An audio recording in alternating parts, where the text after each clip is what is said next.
El lugar de los que no tienen lugar. Un consejo pedido o no a tiempo nos puede evitar hacer el ridículo. Eso fue lo que el Señor hizo con un grupo de fariseos que se disputaban los puestos de honor en una cena en la cual habían invitado al Señor. Ahora, no sé si se dan cuenta, pero no es una cena muy transparente. Se supone que están celebrando la fiesta del Shabbat o el día de reposo. Inicia recordando la cena pascual, el día de la liberación, el día que salieron de Egipto. Y el anfitrión cuenta la historia, los niños están presentes, todo el mundo escucha. Esconden ciertos productos por allí, los niños los encuentran y todo eso sirve de elementos pedagógicos para recordar nuevamente esa cena pascual, lo que sucedió ese día. Algo tan bello, algo tan hermoso, y estos personajes invitan a Jesús para tentarlo, para vigilarlo, para tenerlo de cerca, a ver qué es lo que quiere, qué es lo que dice, cómo es que actúa. Tremendo desperdicio, ¿no les parece? No deja de ser curioso la bajeza que guarda el corazón humano. Esta gente, los fariseos, eran excluyentes, sectarios, religiosos, rosqueros. Así eran ellos. Y el Señor, sabedor de todo lo que está aconteciendo, no excluye a nadie, más bien incluye y aconseja a partir de una parábola. Es inclusivo con los invitados y con el anfitrión de la cena. Y me parece, mis amados hermanos, que ese es el mensaje para la iglesia hoy. Necesitamos iglesias incluyentes e inclusivas. No es lo mismo, ¿cierto? La iglesia puede abrir las puertas y pueden entrar aquí homosexuales, prostitutas, drogadictos, ladrones, idólatras. La iglesia abre las puertas porque es incluyente. Pero si esa gente solo está allí como espectadora, como invitada, de nada sirve. Debe ser inclusiva.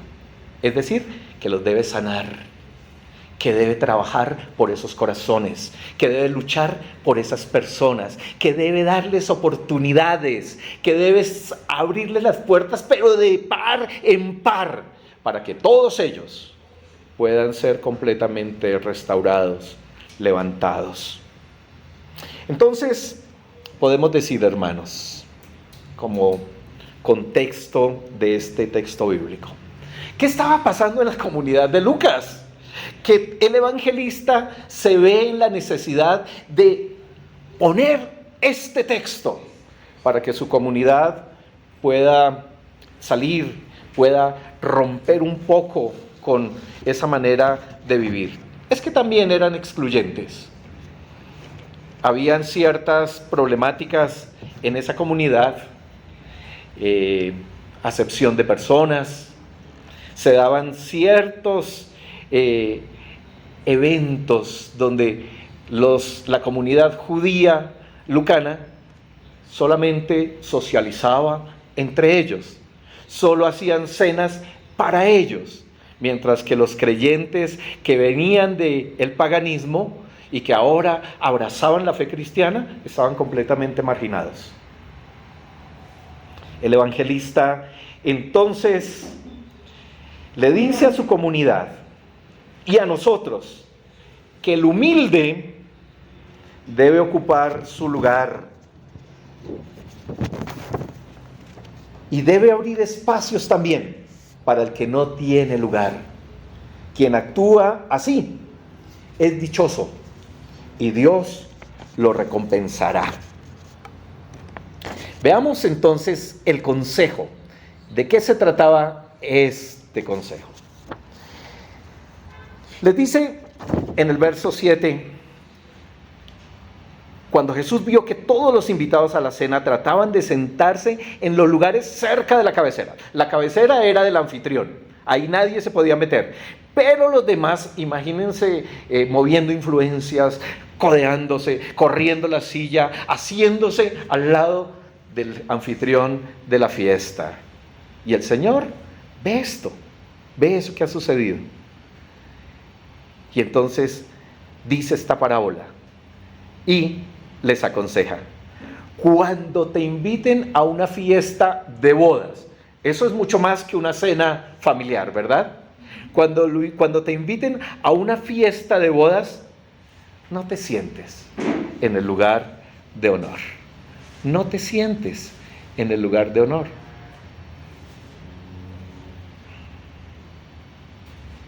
Los invitados han escuchado y me imagino que las preguntas surgen.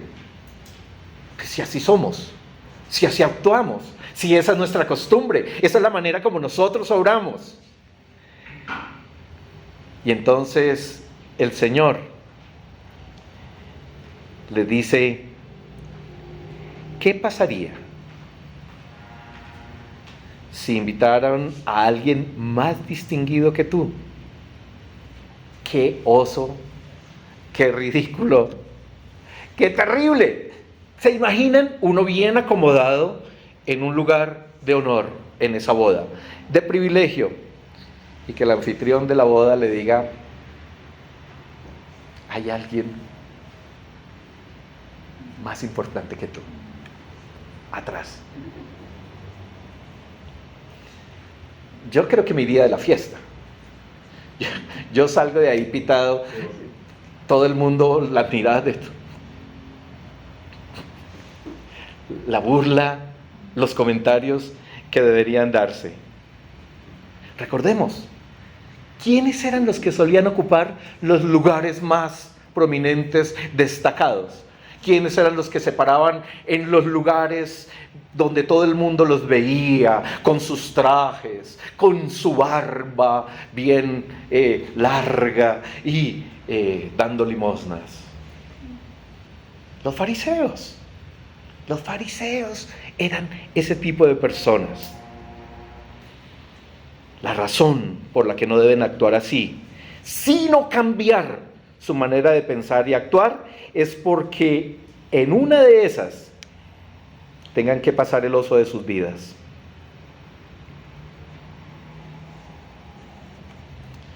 Obviamente que el bochorno, la vergüenza sería terrible. Tener que hacerse al final de la mesa los puestos que nadie quiere, que están vacíos generalmente, atrás, donde nadie se quiere sentar. El consejo continúa y se hace más intencional. Nos dice: más bien, no haga eso. En el verso 8, más bien, verso 10, más bien ocupa el lugar más humilde. Ay, hermanos, ¿qué creen que pasó por la mente de todos esos fariseos que estaban allí escuchando el consejo? De inmediato reaccionaron: este tipo está loco, este maestro no sabe qué dice, no sabe dónde está sentado, no sabe con quiénes está tratando. Esos no son los lugares para nosotros. Seguro que eso fue lo que pensaron. Y le da una razón: ocupen el lugar más humilde al final de la mesa. Entonces, cuando el anfitrión te vea, vendrá a ti y te dirá: amigo, tenemos un lugar mejor para ti. Ese es el corazón del verdadero anfitrión. Amigo, no te hagas tan lejos, ven, acércate. Tenemos un lugar mejor para ti. Entonces serás honrado delante de todos los demás invitados. Y ahí sí se cambia la historia, obviamente. De estar allá, venir al lugar de honor, eso es otra cosa completamente diferente. Y termina con la sentencia más extraordinaria. Pues aquellos que que se exaltan a sí mismos, serán humillados. Ahí hay una lección para el ego. Ahí hay una lección para ese tipo de pensamiento y de actuación.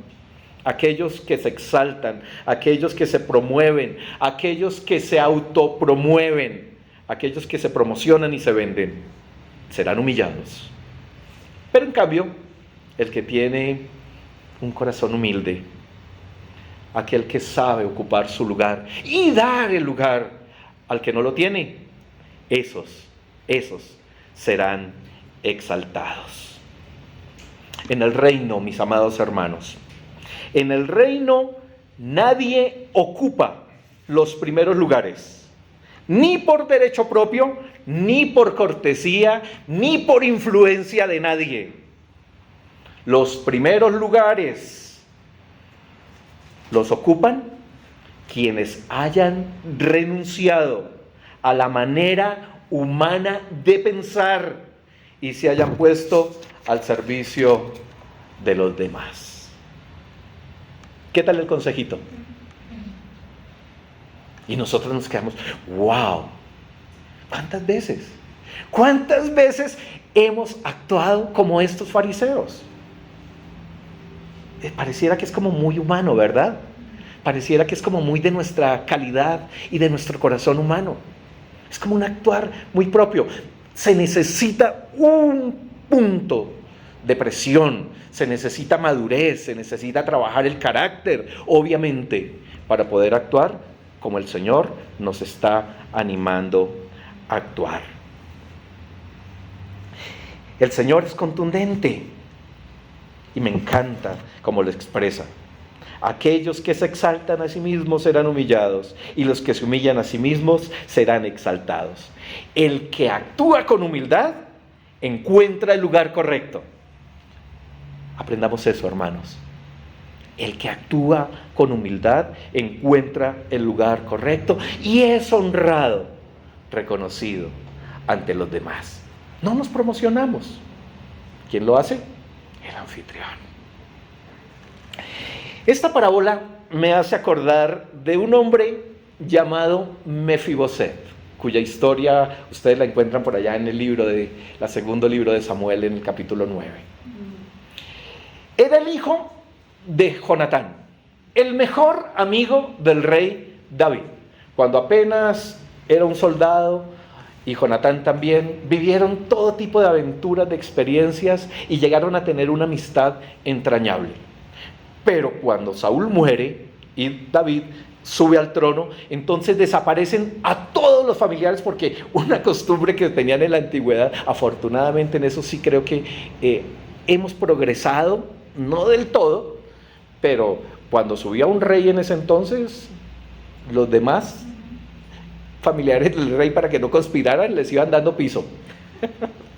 Entonces, a Mefiboset, que era el hijo de Jonatán, la niñera, por protegerle la vida, lo agarra y sale corriendo, pero el niño se cae y queda lisiado. Queda lisiado para siempre. Parapléjico, me imagino. Para siempre. Y de pronto David dice, oiga, ¿existirá algún familiar de Saúl? Y alguien le dice, sí, señor, hay alguien. Mefiboset, el hijo de Jonatán. Vaya, tráiganlo. Obviamente está pasando necesidades, está en una situación terrible, y lo traen al palacio. Y cuando lo traen, le dicen, mire, su papá era un bacán, con su papá hicimos esto, con su papá la pasamos súper. Usted es el mejor regalo, usted va a ser un hijo para mí, y comerá de mi mesa siempre. Y el hombre se queda, pero yo apenas soy un perro. Yo apenas soy un perro. ¿Cómo? ¿Por qué me trata de esa manera? Y entonces, ese invisibilizado, ese pobre, ese que estaba en esa situación tan precaria, ese pobre muchacho empieza a ser parte de la mesa. Humilde y ahora exaltado. Es reivindicado, tratado como un hijo más de David. Es un acto de humildad increíble de Mefiboset, pero también de David. Creo que eso mismo, hermanos, o dígame si no, creo que eso mismo es lo que hace el Señor con nosotros. Lisiados, pobres, vueltos nada, con cicatrices profundas, con odios en el alma, con perdones inconclusos, con una cantidad de complejidades. Y el Señor, hey, tráigamelo, es mi hijo, tráigamelo. ¿Y dónde nos pone? A su lado. ¡Qué anfitrión! ¡Qué anfitrión! Nos trae y nos pone a su lado, en el lugar de honor, donde jamás nos hubiéramos imaginado poder estar. Ese es el lugar que el Señor quiere para cada uno de nosotros.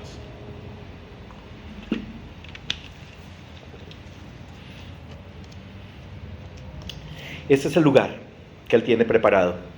Y como dice el Salmo, no solamente nos pone a su lado, sino que además adereza mesa.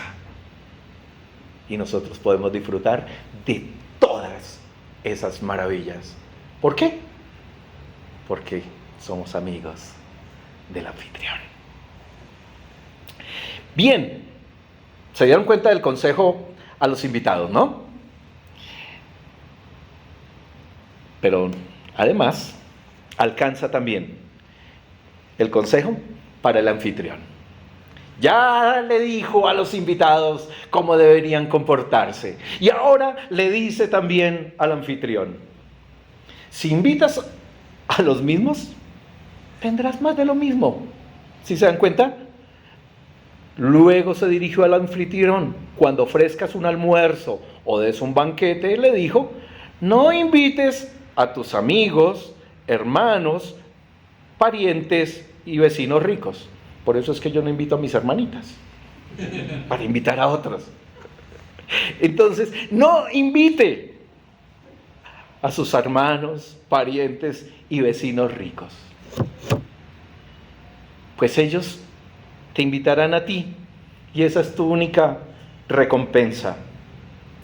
Si invitas a los mismos, tendrás más de lo mismo y el círculo no se rompe. La misma rosca siempre. Máximo. Lo único que usted escuchará es: Fresco, la próxima vez invito yo. Y pare de contar. Y eso es todo. ¿Qué gracia tiene? ¿Cuál es la diferencia? Igual que en el Sermón del Monte. Si perdonas a tus amigos, si amas a tus amigos, ¿dónde está la gracia? ¿Cuál es la diferencia? No, hermanos. Por ahí no es. Hay que romper esa manera de pensar. Hay que cambiar. Hay que romper esa rosca. Y para fijar la enseñanza, como buen maestro, le suelta una bomba, pero una bomba nuclear. Invita al pobre, al lisiado, al cojo y al ciego. Esos que nunca estarían en una fiesta de ellos. Esos no son convidados jamás. Esos no tienen lugar en la fiesta. Visibilizarlos, darles el lugar sin esperar nada a cambio. Eso es humildad. Eso es lo que el Señor espera de todos los seres humanos, pero especialmente de los habitantes de su reino. ¿Saben? Dios pagará, recompensará por esos miserables que no pueden pagar, que no pueden devolver el favor. Y lo hará allá, el día de la resurrección de los justos. Queda absolutamente sentados, hermanos, que este paseo no se termina aquí cuando sus ojos se cierran, sino que hay una eternidad esperándonos. Los fariseos podrían ser rosqueros, los fariseos podían ser sectarios, literalistas, religiosos, pero no brutos. Ellos sabían que Jesús era invitado, pero que también sería anfitrión a la postre, en el día final, en el día del juicio. Pero no están dispuestos a aceptarle, pero no están dispuestos a romper con su esquema, a cambiar su manera de pensar y abrazar el reino. Por eso es que al comienzo de este capítulo, el Señor les modela de una manera extraordinaria, les modela de una manera maravillosa, y ellos ni cuenta se dieron. Cierto día de descanso, Jesús fue a cenar a la casa de un líder de los fariseos, y la gente lo observaba de cerca. Había allí un hombre que tenía hinchados los brazos y las piernas, hidrópico. Jesús preguntó a los fariseos y a los expertos de la ley religiosa: ¿permite o no la ley sanar a la gente el día de descanso? Como ellos se negaron a contestar, Jesús tocó al hombre enfermo, lo sanó y lo despidió. No lo admitían enfermo, pero tampoco lo admitían sano. Pero ¿qué anfitrión es Jesús? Va a cenar y en vez de buscar el lugar más cómodo, se mete ¿con quién? Con el necesitado, con el invisibilizado, con el vulnerado, y lo sana. Cambió para siempre la vida de este hombre. Yo creo que ellos sabían que eran esos anfitriones que necesitaban cambiar su forma de pensar para recibir recompensas de Dios en la resurrección de los justos. Miren la reacción de uno de ellos. Después de la cena, después de que el Señor les ha dado estos consejos, en el versículo 15 de este mismo capítulo que estamos estudiando, entonces dice: al oír esto, lo que les acabo de explicar, al oír esto, un hombre que estaba sentado a la mesa exclamó: ¡qué bendición será participar de un banquete en el reino de Dios! Porque Jesús es invitado, pero también es anfitrión. Y la verdadera dicha, esa dicha, bienaventurado, dichoso tú, porque el día decisivo, el día de la resurrección de los justos, tendrá su recompensa. La propuesta, entonces, hermanos, de esta parábola es puntual. Den el lugar a quien no tiene lugar. Así de sencillo. Y encontraremos un lugar en el reino. Así no solo nosotros tendremos nuestro lugar en humildad, sino que otros también tendrán ese lugar. La demanda de la parábola, que además es bien puntual, lo que esta parábola le dice a la comunidad de Lucas y nos dice a nosotros hoy es: cambien su manera de pensar.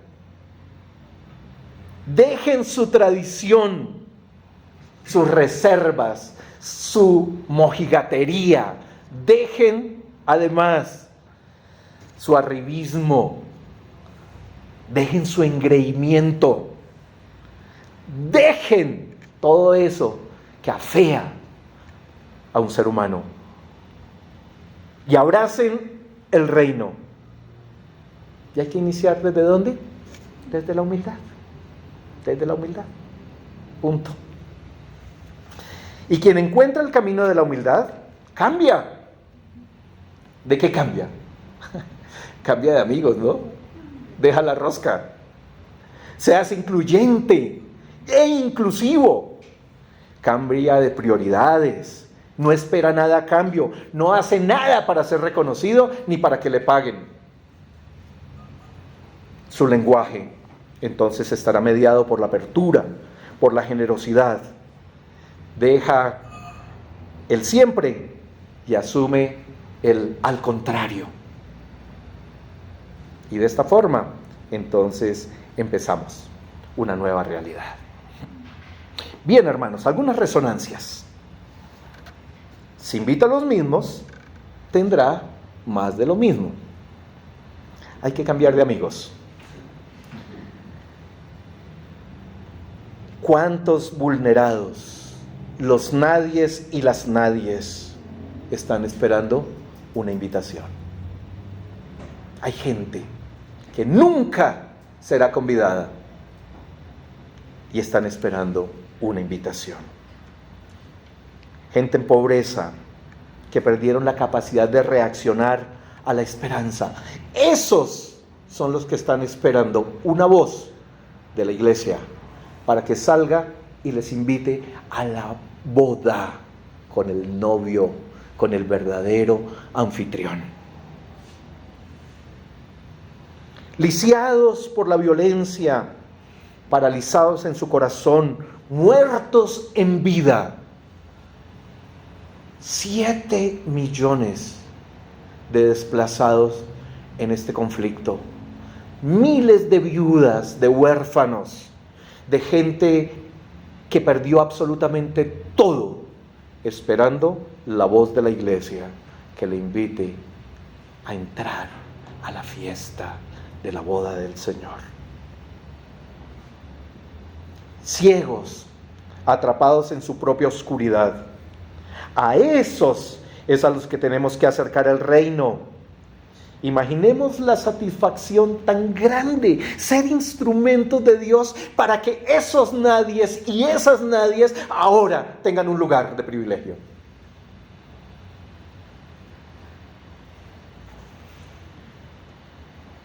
Sin esperar nada a cambio. Lo que Dios nos dé, eso es cuestión de Dios. Pero lo que yo hago, lo hago por amor. ¿Y por qué? Por humildad. ¿Y por qué? Y porque el Señor lo hizo. Punto. Una segunda resonancia. Una iglesia inclusiva e incluyente.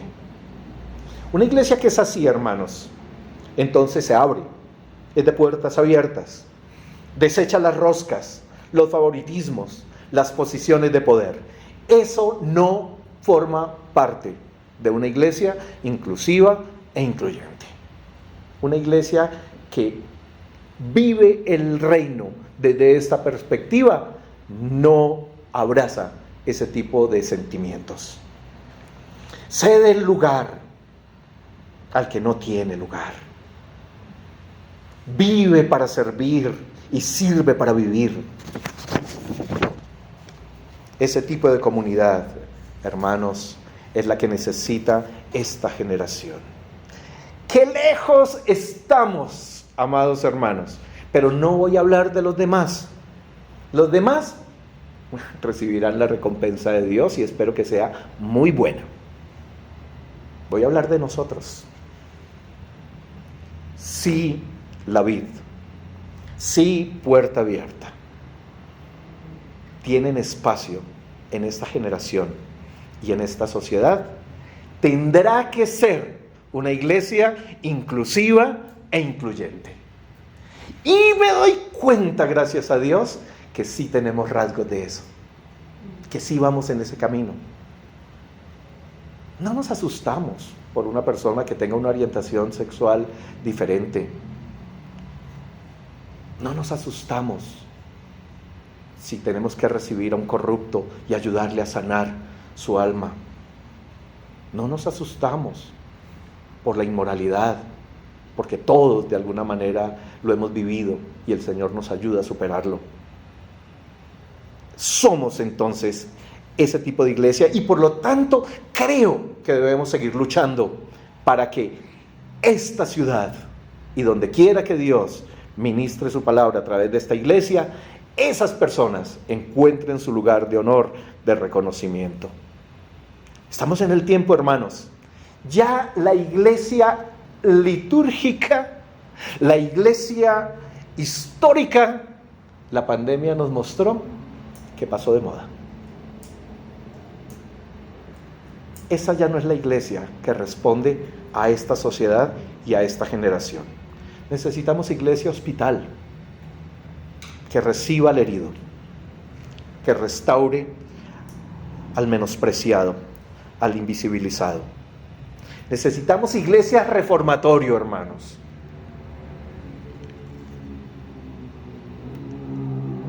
Que no se escandalicen y que más bien le muestren al antiético, al inmoral, que hay otra forma de vivir y que es posible cambiar esa manera de pensar. Necesitamos iglesias hogar de paso. Que alguien sienta que llegó a la iglesia y hay familia, que hay oportunidad, que hay posibilidad.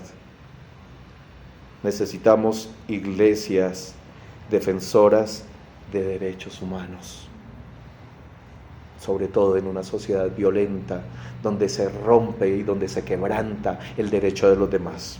Y necesitamos iglesias defensoras del medio ambiente, no contaminantes. ¿De qué nos sirve llenar un templo y contaminar la ciudad con toda la basura que dejan los creyentes y no hacer nada?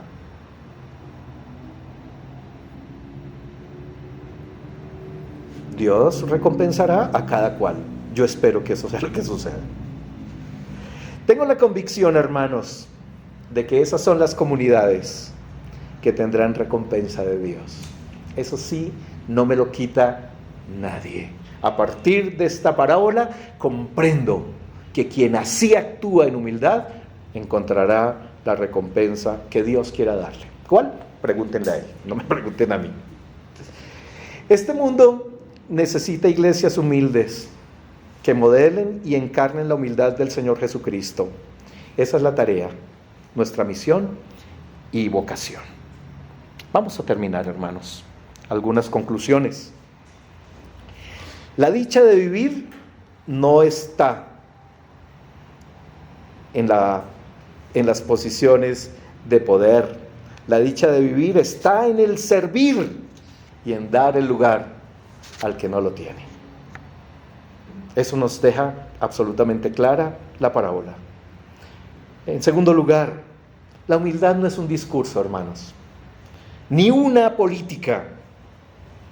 Es una impronta fundamental de los habitantes del reino de los cielos. ¿Existe un creyente orgulloso? No. Si es creyente, es humilde. Punto.